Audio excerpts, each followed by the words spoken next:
jika kita ingin istiqamah, jika kita ingin eksis, ingin bertahan di atas sunnah Nabi, di atas iman, di atas ketaatan, di atas akidah yang sahihah, maka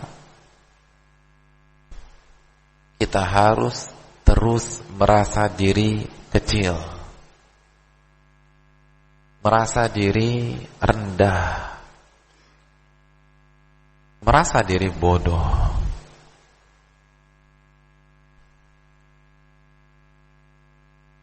Ini sebuah kaidah di dalam bidang istiqamah. Jika kita ingin tetap eksis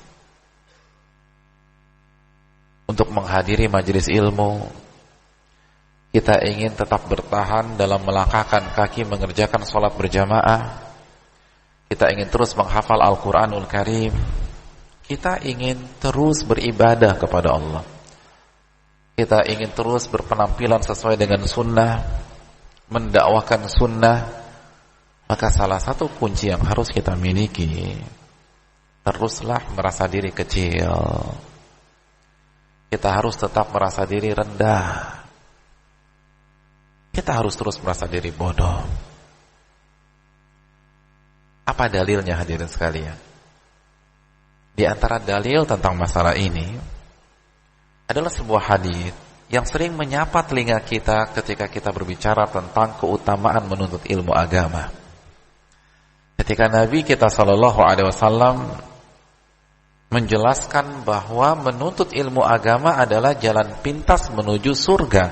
Siapa yang ingat hadisnya? Pernah dengar tidak? Silakan.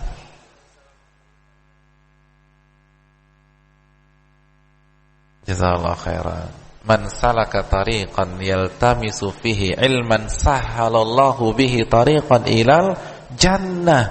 Barang siapa yang berjalan dalam rangka menuntut ilmu agama, maka Allah akan pintaskan jalannya menuju surga. Pernah dengar hadis ini? Saya yakin pernah. Namun banyak di antara kita luput tentang salah satu hikmah yang ada di balik hadis ini. Ulama kita mengatakan, mari kita garis bawahi sebuah kata dalam bahasa Arab yang berbunyi yaltamisu. Man salaka tariqan yaltamisu fihi ilman.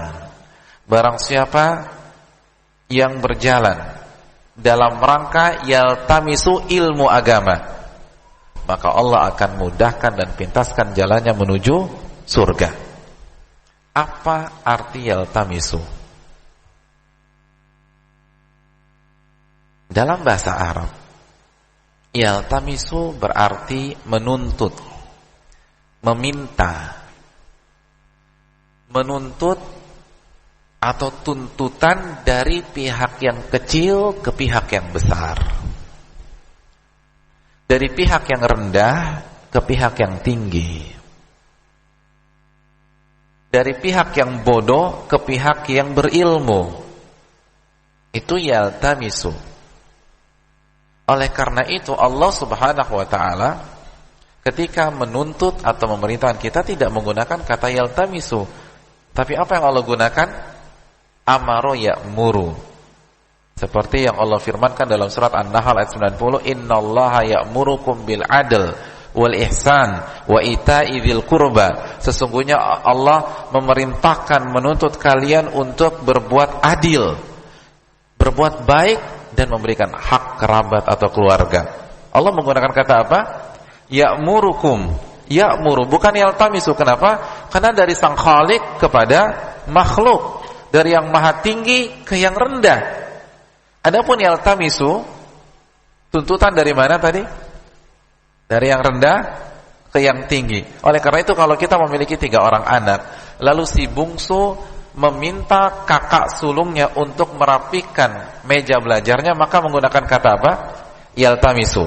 Tapi kalau si sulung meminta si bungsu untuk membersihkan tempat tidurnya, maka menggunakan kata apa? Ya'muru. Jelas? Dan Nabi menggunakan kata-kata yaltamisu ketika menjelaskan apa keutamaan yang akan diperoleh oleh orang-orang yang menuntut ilmu agama, orang-orang yang hadir di kajian, orang-orang yang mengikuti sebuah majelis taklim. Nabi menggunakan kata yaltamisu fihi ilman. Kata para ulama kita, Nabi ingin memberikan pesan secara tersirat bahwa orang yang belajar, orang yang menuntut ilmu agama, orang yang datang ke majelis taklim, ia harus terus merasa diri rendah. Kenapa? Karena itulah yang cocok dengan kata yaltamisu. Kalau dia merasa tinggi, nggak cocok dengan kata yaltamisu. Sedangkan Nabi menggunakan kata apa? Yaltamisu. Orang yang menuntut ilmu agama harus terus merasa diri rendah, harus terus merasa diri kecil, harus terus merasa diri bodoh. Itu baru yaltamisu fihi ilman, sahalallahu lahu bihi tariqan ilal jannah. Baru ia akan mendapatkan sebuah keutamaan, Allah akan pintaskan jalannya menuju surga.